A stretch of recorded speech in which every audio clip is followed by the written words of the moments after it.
It saved me a few $1,000 oh. Wow, I should have done this earlier, man.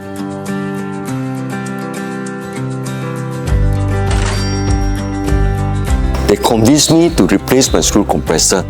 At first, I think siao ah. After they explained, I gave it a try. The first month electric bill really shocked me oh. 省很多哦，省几千块啊，是啊。我是算小间的，那些大间的一个月都要2-3万，看几个月就回本了吗